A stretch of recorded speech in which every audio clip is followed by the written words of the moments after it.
Saya adalah kepala desa di Desa Harapan.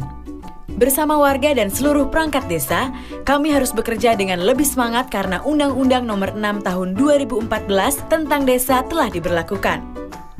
Tapi, masih banyak warga yang bertanya, apa itu Undang-Undang Desa? Saya pun menjelaskan, Undang-Undang Desa memberikan kewenangan yang lebih luas kepada desa untuk mengelola dan membangun desa secara mandiri. Hal ini juga disertai adanya kepastian sumber dana yang lebih besar. Saya perlu menjelaskan dengan sangat jelas. Karena ini juga bentuk transparansi dan akuntabilitas saya sebagai kepala pemerintahan desa. Kewenangan yang diberikan termasuk pengelolaan anggaran pendapatan dan belanja desa atau APB desa. Jika sudah bicara uang, biasanya sensitif. Sebagai kades, saya memang punya tanggung jawab penuh dalam mengelola keuangan desa. Tapi, saya juga harus mengikutsertakan warga desa agar pengelolaan keuangan desa bisa dilakukan seterbuka mungkin. Sebelum berbicara tentang cara mengelolanya, mari kita bahas apa itu dana desa, atau yang biasa disebut APB desa, dan dari mana saja asalnya. Sumber APB desa berasal dari bermacam sumber, yakni dari pendapatan asli desa, hasil pajak daerah, dana pembangunan dari kabupaten atau kota dan provinsi, dan hibah. Sumber APB desa juga berasal dari dana desa yang bersumber dari alokasi APBN. Semua sumber keuangan inilah yang harus dikelola secara transparan. Keterbukaan informasi ini sesuai dengan pasal 82 Undang-Undang Desa. Jadi, masyarakat berhak diberitahu oleh perangkat desa, APB desa itu digunakan untuk apa saja. Kalau tidak memberikan informasi sejelas-jelasnya, sebagai perangkat desa berarti saya telah menyalahi aturan undang-undang.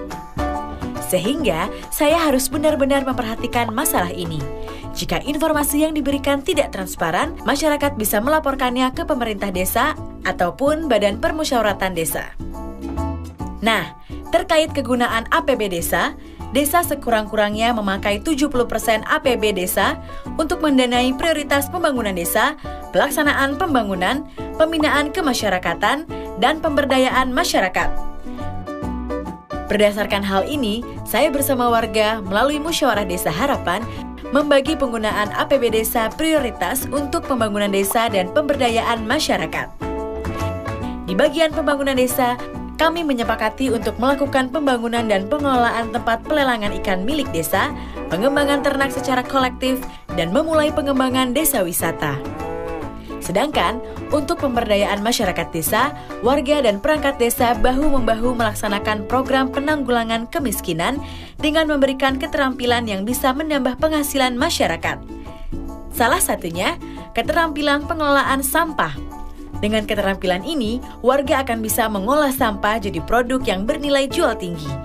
Misalnya, diolah jadi kompos, didaur ulang, atau digunakan sebagai bahan kerajinan tangan. Tak lupa, kami pun memanfaatkan uang yang ada untuk mengkampanyekan gerakan hidup sehat, mendukung pengelolaan hutan desa, dan program lain yang benar-benar dibutuhkan warga desa. Antara lain, membantu anak warga desa kurang mampu yang difabel atau berkebutuhan khusus agar bisa melanjutkan pendidikan dan menyekolahkan anak-anak yang putus sekolah karena keterbatasan biaya.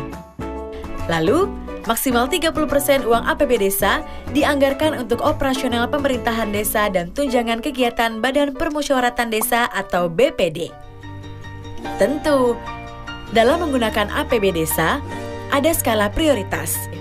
Nah, prioritas penggunaan APB desa ini kami tentukan dengan mengacu kepada Rencana Pembangunan Jangka Menengah Desa atau RPJM Desa selama 6 tahun yang telah ditetapkan sebelumnya.